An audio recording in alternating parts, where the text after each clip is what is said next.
Assalamualaikum warahmatullahi wabarakatuh. Perkenalkan nama saya Syifa Jira Sofarina dengan NPM 2024 01536. Di sini saya akan menjelaskan tentang Narcissistic Personality Disorder atau yang biasa kita kenal dengan NPD.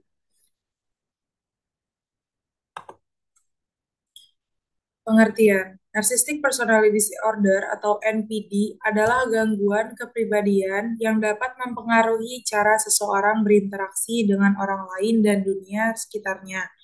Gangguan mental ini biasanya membuat penderitanya memiliki pandangan berlebihan tentang diri mereka sendiri dan kerap meremehkan orang lain di sekitar mereka. Untuk yang selanjutnya yaitu ada penyebab NPD. Yang pertama yaitu penyebab genetik.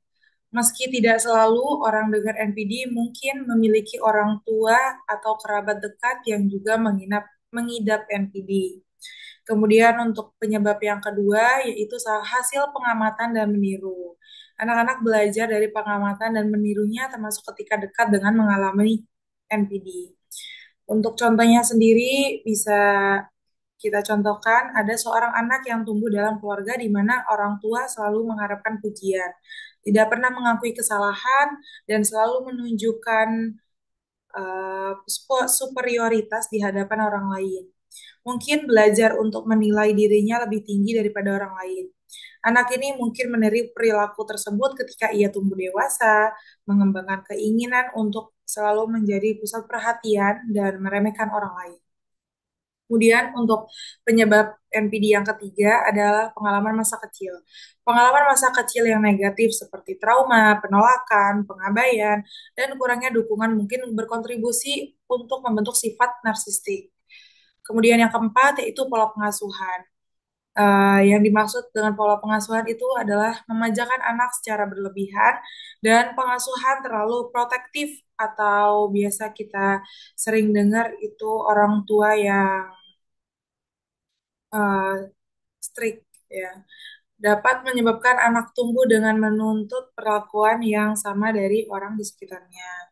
Kemudian untuk penyebab yang terakhir yaitu adalah budaya. Budaya dari tempat dibesarkan dapat meningkatkan risiko terkena NPD. Untuk contohnya sendiri yaitu dalam budaya Amerika yang sangat menghargai kesuksesan individu, seseorang yang selalu mengejar status dari dan popularitas serta cenderung meremehkan orang lain untuk merasa lebih superior, bisa mengembangkan karakter narsistik. Kemudian untuk penyebab NPD, penyebab tokoh-tokoh psikologi juga mengemukakan pendapatnya tentang NPD ini. Salah satunya yaitu dari Sigmund Freud. Sigmund Freud. Di samping itu, salah satu psikolog terkenal dalam studi kasus ini, yakni Sigmund Freud, mengembangkan teori bahwa NPD adalah gejala yang muncul karena ketidakseimbangan antara ego dan identitas diri seseorang. Menurutnya, individu dengan gangguan mental ini cenderung memiliki ego yang lemah dan membutuhkan pengakuan atas haus validasi dari orang lain untuk merasa berharga. Kemudian menurut tokoh psikologi yang kedua yaitu ada Theodore Millon.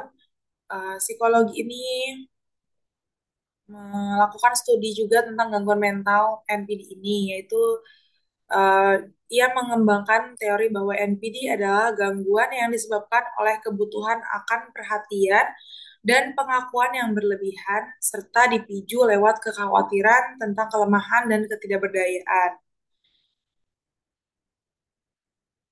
Kemudian untuk yang terakhir, yaitu menurut Drew Weston dan Otto Kernberg, dalam studinya mereka menekankan pentingnya keterampilan empati dan hubungan interpersonal yang sehat dalam pengobatan NPD.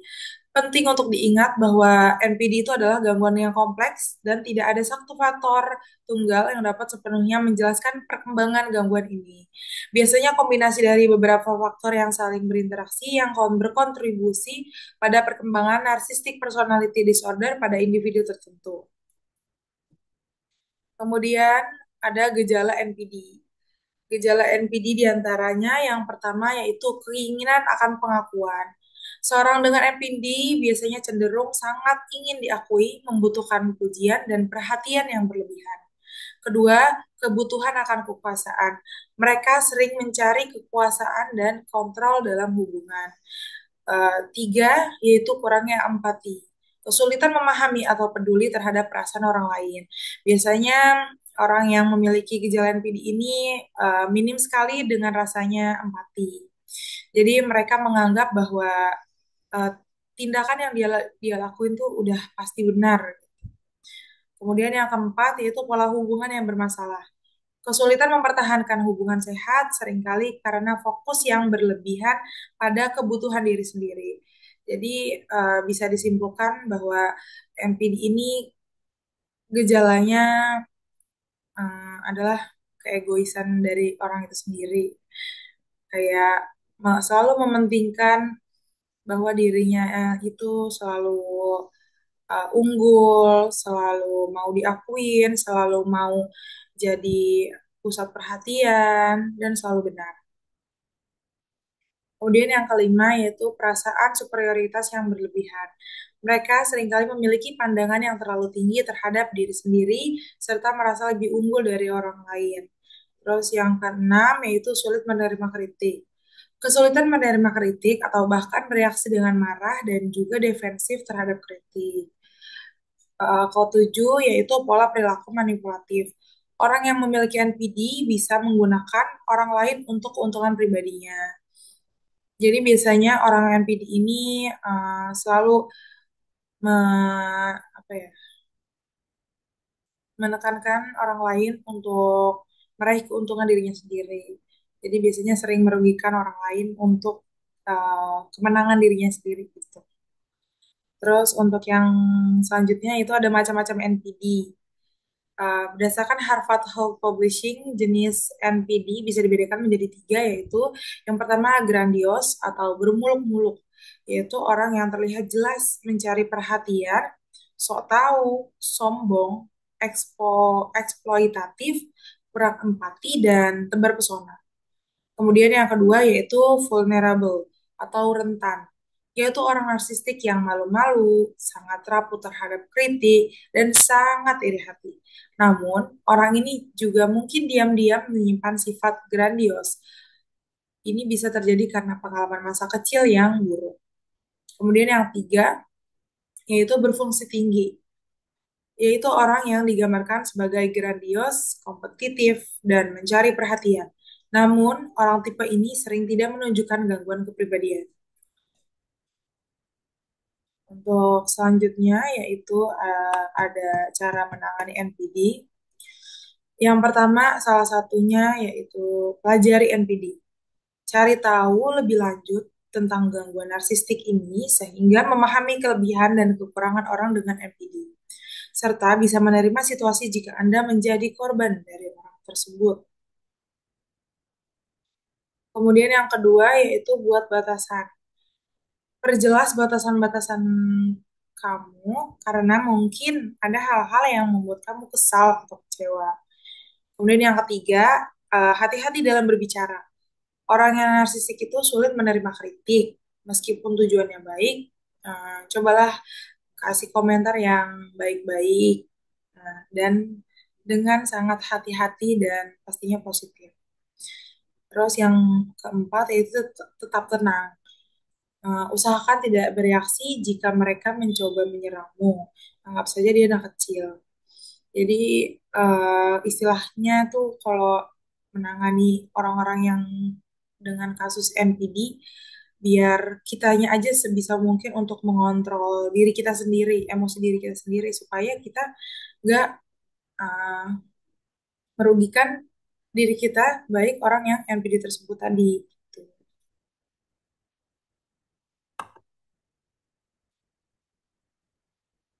Kemudian yang selanjutnya adalah buat sistem pendukung.